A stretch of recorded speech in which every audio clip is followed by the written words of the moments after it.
Hi hello everyone, welcome back. இன்றைக்கி நம்மளோட சேனலில் ஒரு சூப்பர் யம்மியான பொட்டேட்டோ தோசா எப்படி பண்ணுறதுன்றதை பார்க்க போகிறோம். இந்த தோசா வந்து ரொம்ப கிறிஸ்பியாக இருக்கும். ஸோ கிட்ஸுக்கு ரொம்பவே பிடிச்ச ஒரு ரெசிபி. ஸோ இப்போ எப்படி பண்ணலான்னு பார்க்கலாம். இதுக்கு நான் 1/4 கிலோ உருளைக்கிழங்கும் ஒரே ஒரு சின்ன பெரிய வெங்காயமும் எடுத்திருக்கேன். பெரிய வெங்காயம் தான், ஆனால் வந்து சின்னதாக எடுத்திருக்கேன். உருளைக்கிழங்க தோலை உரிச்சிடலாம். தோலை உரிச்சிட்டு அது எல்லாத்தையும் நான் வந்து தண்ணியில் போட்டு வச்சுருக்கேன்.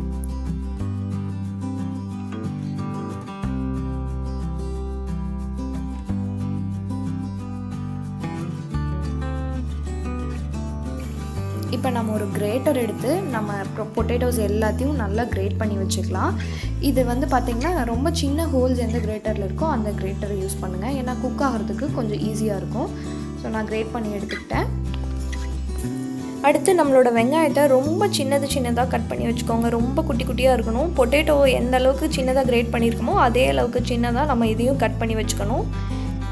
இப்போ நம்ம உருளைக்கிழங்க ஒரு பவுலில் எடுத்துக்கிட்டோம். அதுலேயே நம்ம நறுக்கி வச்ச வெங்காயத்தை ஆட் பண்ணியாச்சு. இப்போ அதில் ஒரே ஒரு ஸ்பூன் மிளகாய்த்தூள் ஆட் பண்ணுறேன். நான் வீட்டில் அரைச்ச மிளகாய்த்தூள் ஆட் பண்ணுறேன். அப்புறம் ஒரு 1/4 ஸ்பூன் இல்லைன்னா 1/2 ஸ்பூன் அளவுக்கு கரம் மசாலா. இது ஆப்ஷனல், இது வேண்டான்னா நீங்கள் ஸ்கிப் பண்ணிக்கலாம். காரத்துக்கு இது 2 மட்டும் தான் ஆட் பண்ணுறேன். அப்புறம் இந்த டிஷ்க்கு தேவையான உப்பையும் ஆட் பண்ணியாச்சு. இதில் 4 ஸ்பூன் கார்ன்ஃப்ளவர் ஆட் பண்ணுறேன். 2 ஸ்பூன் அரிசி மாவு ஆட் பண்ணுறேன். உருளைக்கிழங்கு வெங்காயம் ரெண்டுமே கொஞ்சம் தண்ணி விடும். ஸோ கொஞ்சம் லிக்விடியாக இருந்துச்சுன்னா நீங்கள் இன்னும் கொஞ்சம் எக்ஸ்ட்ரா கூட கார்ன்ஃப்ளவர் ஆட் பண்ணிக்கலாம். உங்களுக்கு வந்து அந்த கன்சிஸ்டன்சியை நான் காட்டுறேன். அந்தளவுக்கு பதத்துக்கு வர அளவுக்கு நீங்கள் கொஞ்சம் எக்ஸ்ட்ரா கூட போடலாம். 1 ஸ்பூனோ 1/2 ஸ்பூனோ எக்ஸ்ட்ரா கூட ஆட் பண்ணிக்கலாம்.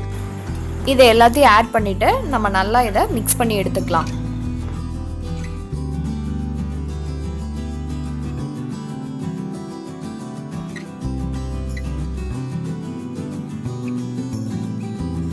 தண்ணி எதுவுமே ஆட் பண்ணல, அப்படியே தான் மிக்ஸ் பண்ணுறேன். உங்களுக்கு மிக்ஸ் பண்ணுறதுக்கு ஸ்பூன் இல்லைன்னா கரண்டி வச்சு மிக்ஸ் பண்ணுறதுக்கு கஷ்டமாக இருந்ததுன்னா நீங்கள் கையில் கூட மிக்ஸ் பண்ணலாம். ஸோ நல்லா மிக்ஸ் பண்ணிக்கோங்க. இந்த உருளைக்கிழங்குல இருக்கிற தண்ணியே இதுக்கு போதுமானதாக இருக்கும். ஸோ நீங்கள் தண்ணி கொஞ்சம் கூட ஆட் பண்ண வேண்டாம். இப்போ பாருங்கள், இதை நான் மிக்ஸ் பண்ணதுக்கப்புறம் கொஞ்சம் நேரம் ஆச்சு. ஒரு 2 to 3 மினிட்ஸ்க்கு அப்புறம் இது பாருப்பி என்ன பதத்தில் இருக்குன்னு, கிட்டத்தட்ட அந்த பக்கோடா போடும்போது இருக்கும் இல்லையா, அந்த மாதிரி பதத்தில் தான் இது இருக்கும். இப்போ நம்ம ஒரு தோசை தவாவை அடுப்பில் வச்சு அடியில் எண்ணெய் அப்ளை பண்ணுறோம்.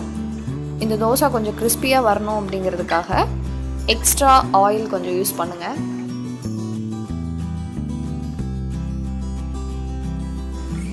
இதை வந்து மீடியம் ஹைக்கு நடுவில் நீங்கள் வந்து குக் பண்ணலாம். ஸோ ரொம்ப ஹையாக வச்சிங்கன்னா இது சீக்கிரமாக கரிஞ்சிடும்.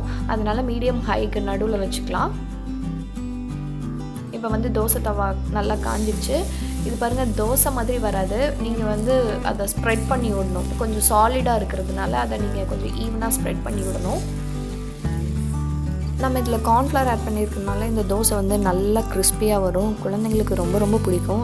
ஈஸியாக காலி பண்ணிடுவாங்க. இதுக்கு எதுவுமே நீங்கள் சட்னி அந்த மாதிரி எதுவுமே தேவையில்லை, அப்படியே கொடுக்கலாம். ஸ்பைஸ் லெவலும் மாடரேட்டாக தான் இருக்கும். நல்ல ஃபில்லிங்காக இருக்கும். காலையில் பிரேக்ஃபாஸ்ட்க்கெல்லாம் செஞ்சிங்கன்னா ஒரு தோசை சாப்பிட்டாவே வந்து மோர் தென் எனஃபாக இருக்கும். ரொம்ப நல்லாயிருக்கும். கிட்ஸ்க்கு லஞ்ச் பாக்ஸ்க்கு இது நல்ல ஒரு ரெசிபி. இது பார்த்திங்கன்னா இப்போ பாருங்கள், அந்த சைடில் எல்லாம் வந்து நல்ல ஓரளவுக்கு ரோஸ்ட் ஆகிட்டுருக்கு. எந்த அளவுக்கு ரோஸ்ட் ஆனதுக்கப்புறம் நம்ம டேர்ன் பண்ணோன்னா பாருங்கள், நான் ஜூம் பண்ணி காட்டுறேன் எந்த அளவுக்கு ரோஸ்ட் ஆகணும்னு. ஸோ இப்போ தெரியுதா, இந்த சைட்ஸ் எல்லாமே வந்து ஓரளவுக்கு ரோஸ்ட் ஆகிடுச்சு. இந்த மாதிரி இருக்கிற ஸ்டேஜில் நம்ம வந்து இது திருப்பி போடலாம். பிரேக் ஆகாது. நீங்கள் வந்து ஜஸ்ட்டு எல்லா சைட்ஸ்லேயும் ஃபஸ்ட்டு எடுத்துக்கிட்டு அதுக்கப்புறமா நீங்கள் இது டேர்ன் பண்ணிங்கன்னா பிரேக் ஆகாது. இப்போ பாருங்கள், அது ஈஸியாக வந்துடுச்சு. கொஞ்சம் திக்காக தான் இருக்கும். டேர்ன் பண்ணிவிட்டு இந்த சைடும் கிறிஸ்பியாக வர அளவுக்கு நம்ம குக் பண்ணிக்கலாம்.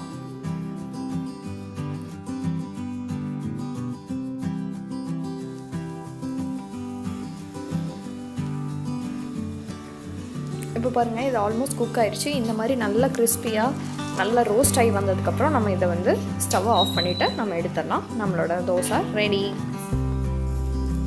இந்த ரெசிபியை கண்டிப்பாக உங்கள் வீட்டில் ட்ரை பண்ணுங்கள். நம்ம சேனலை நீங்கள் புதுசாக பார்க்குறீங்கன்னா கண்டிப்பாக சப்ஸ்கிரைப் பண்ணிக்கோங்க. இந்த வீடியோ உங்களுக்கு பிடிச்சிருந்தா மறக்காமல் ஒரு லைக் கொடுங்க.